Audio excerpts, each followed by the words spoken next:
Precarização das relações de trabalho, perda de capacidade de organização, de mobilização e ainda diminuição de salários, benefícios e aumento da jornada. Muitas vezes, esses são os efeitos da terceirização. O projeto de lei 4330 de 2004, que expande essa lógica de contratação, foi desarquivado no Congresso Nacional e está pronto para votação no plenário da Câmara dos Deputados. Significa dizer que o movimento sindical deverá se mobilizar rapidamente para não sofrer uma derrota que trará consequências nefastas para os trabalhadores, sobretudo agora, com um Congresso conservador, uma bancada empresarial muito grande e com uma crise econômica em curso. Os impactos sociais e econômicos de uma eventual aprovação do projeto de lei 4330 estão no centro do debate que começa agora no Melhor e Mais Justo.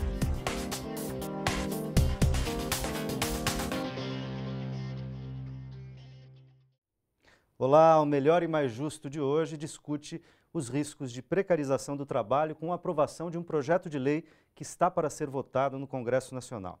Para essa conversa eu tenho o prazer de convidar Carla Diegues, que é socióloga, professora de Sociologia do Trabalho da Fundação Escola de Sociologia e Política de São Paulo, e Carlos Miguel Damarindo, secretário de Assuntos Jurídicos do Sindicato dos Bancários e Financiários de São Paulo, Osasco e região. Bem-vindos. Um modelo de contratação que deveria servir para suprir necessidades muito específicas e complementares das empresas, mas que na prática tem sido utilizado para aumentar o lucro e retirar direitos dos trabalhadores. Via de regra, é assim que a terceirização tem se colocado no Brasil. O projeto de lei 4330, que está para ser votado, piora ainda mais a situação. Permite a contratação de terceirizados em todas as atividades, inclusive na atividade fim das empresas. O que significaria a aprovação do PL 4330? Eu vou começar pelas damas. Carla, bem-vinda. Obrigada. Se esse projeto for aprovado, o que significa? Significa, como você bem falou, a precarização do trabalho, né? A gente pode dizer que o PL 4330 ele é uma afronta, né, e simplesmente uma reforma trabalhista, né, disfarçada, porque ele visa quebrar com algumas prerrogativas, alguns direitos garantidos pela consolidação das leis do trabalho. Então, ao permitir... A famosa CLT. A famosa CLT, né, que ainda permanece como, né, um bastião para a gente, como algo importante para as relações do trabalho. Então, ele vem, né, disfarçar numa ideia de que, né, dentro dos argumentos, por exemplo, da Confederação Nacional das Indústrias, de que a terceirização é irreversível, um processo que faz parte da organização do trabalho, né, ele vem, então, para contribuir, para que as pessoas não fiquem desempregadas, para que pessoas físicas possam estar, profissionais liberais também possam estar nesse mercado de trabalho, estar, né, trabalhando. Então, ou seja, só que, ao mesmo tempo, ele aparece como algo que vai... impossibilitar, né, a cobertura de todos os direitos e, consequentemente, impossibilitar a fiscalização do trabalho, dado o nível possível de terceirização, chegando à quarteirização, quinteirização, né, e daí por diante.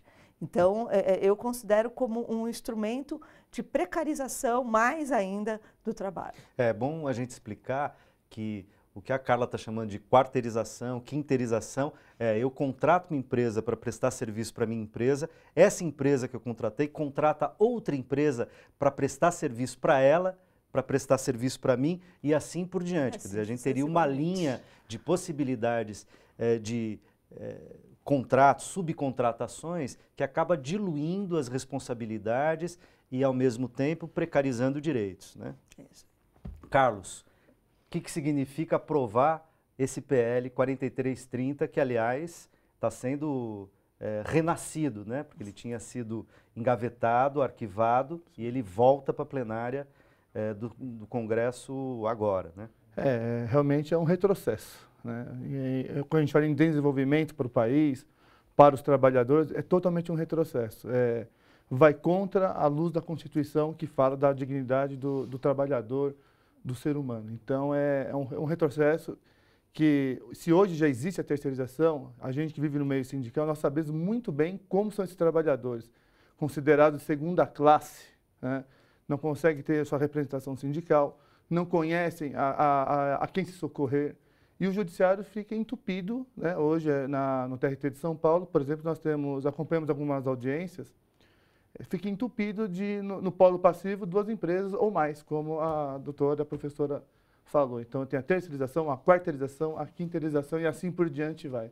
E isso em vários ramos da atividade dos trabalhadores. E é possível dizer que é comum que quando se terceiriza, o funcionário terceirizado ele não precisa ter o mesmo padrão salarial do funcionário da empresa. Quer dizer, é possível que a terceirização também signifique arroxo salarial, não só diminuição de direitos trabalhistas, mas redução salarial, eventualmente a não observância de benefícios ou direitos que a empresa compradora do serviço tem para os seus funcionários, não teria ou não precisaria estender para os terceirizados? Sim, sim.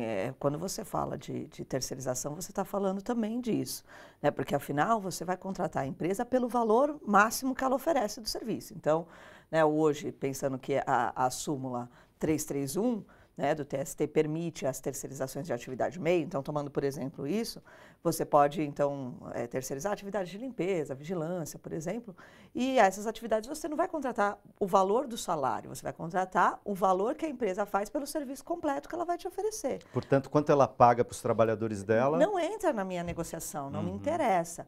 E aí, pegando um pouco esse gancho que o Carlos colocou da questão da sindicalização, é interessante, né? Porque esses trabalhadores, você tem um enfraquecimento, né, das relações sindicais, do reconhecimento enquanto participante de uma determinada categoria, e o PL 4330, ele acaba acirrando isso quando diz que necessariamente o trabalhador deverá ser sindicalizado na categoria da empresa prestadora de serviços, né? Então, o PL diz isso. E ao colocar essa questão, fica um problema enquanto à identidade da categoria.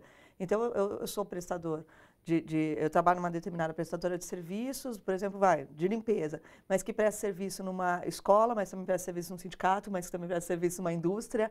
E aí fica muito mais difícil, quando a gente pensa nessa questão de salários e de direitos, de você fazer as negociações. Então, eu estou na indústria, eu poderia ter, talvez, um salário parecido com o da indústria, direitos parecidos com o da indústria, que seriam, né, hoje, a melhor empregadora, é a que paga melhor, é a que tem os melhores direitos, né?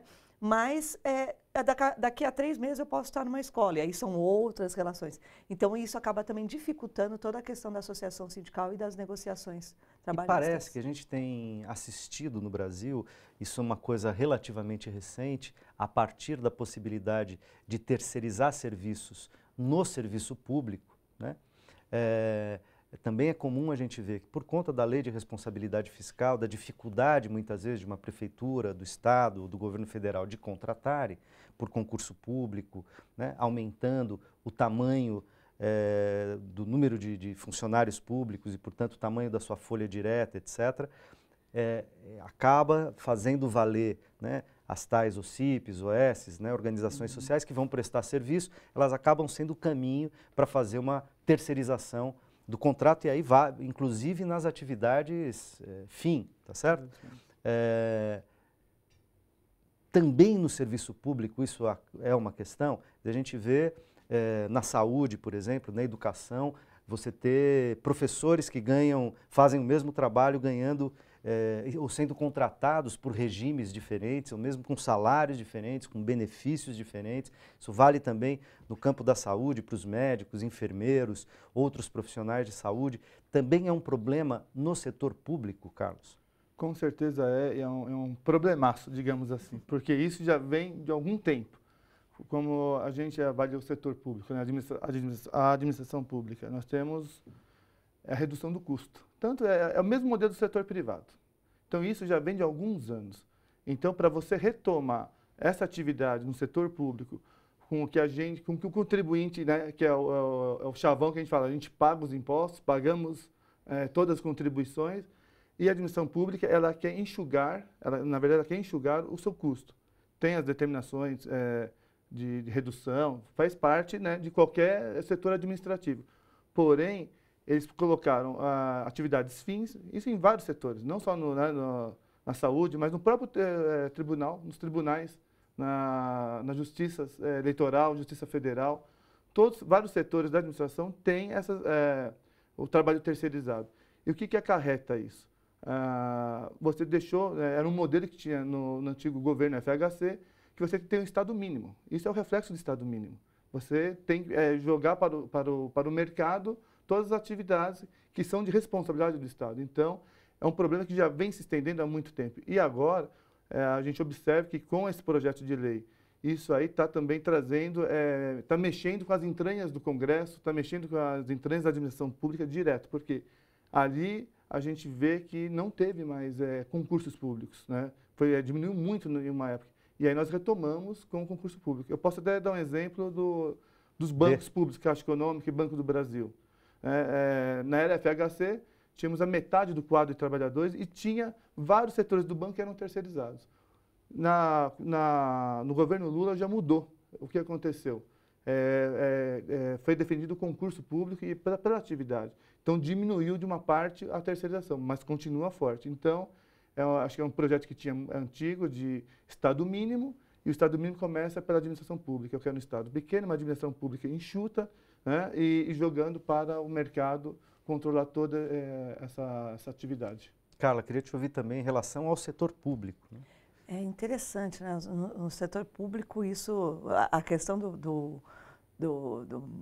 da reforma do Estado, né, da implantação do Estado mínimo, né, durante o governo Fernando Henrique Cardoso, né, já começa no governo Collor, mas que ganha mais força durante o governo do Fernando Henrique, né, que realmente vai implantar, né, o que alguns chamaram de desburocratização do Estado. Eu acho essa palavra tão interessante, né, que a desburocratização não aconteceu. O que você fez foi privatizar e reduzir os custos da administração pública, como falou o Carlos. Então, você começou a terceirizar boa parte das atividades existentes e em todos os planos, né? Então, você vai nos tribunais do trabalho, inclusive, você encontra trabalhadores terceirizados, né? Trabalhadores estão ali há 5, 6, 7 anos trabalhando no mesmo lugar, mas trabalham por empresas terceiras, que, na verdade, já foram 4, 5 empresas, o trabalhador continua lá e já rodou por 4, 5 empresas, numa questão bastante perversa, né, dessas empresas que falem, e aí outras empresas surgem, o trabalhador continua e ele perde todos os direitos que tinha anteriormente. A administração pública,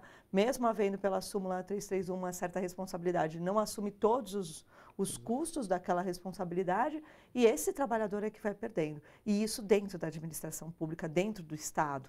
Então, a terceirização no setor público, eu acho que às vezes ela é um pouco até mais perversa do que a administração, a terceirização no setor privado, né? Porque o Estado acaba, às vezes, não se responsabilizando pelo todo dos custos daquele direito. Ele não acaba respondendo tão solidariamente como deveria responder, né? E isso é uma crescente, é nos bancos, é nas universidades, nos ministérios, nos congressos, em qualquer lugar você vai encontrar, né? Então, a questão das OS, é um grande problema. OS que são organizações sociais, né? Isso, as organizações sociais são um grande problema. Então, outro dia eu estava conversando ainda com um aluno meu que trabalha para uma OS no movimento de alfabetização, no MOVA, que hoje é completamente terceirizado. Então, a prefeitura delega para as OS a alfabetização de jovens e adultos. E essas OS, então, contratam esses professores que são contratados sem direito nenhum, mas que têm que prestar contas como todo e qualquer outro funcionário.